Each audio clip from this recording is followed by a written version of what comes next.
Hello everyone, today I'm going to reveal how I create magical calligraphy. I got so much comments and DMs about the app, about the filter name.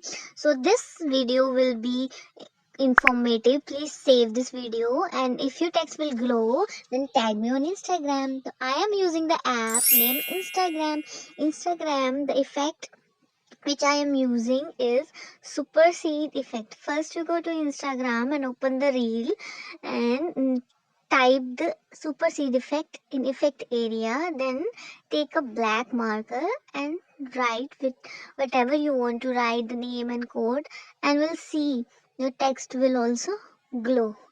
And for such more effects and apps, please follow me on Instagram and subscribe my channel and share this information. Currently I'm using black marker or brush pen. You can use green or sky blue marker. So subscribe my channel and follow for more. Thank you for watching.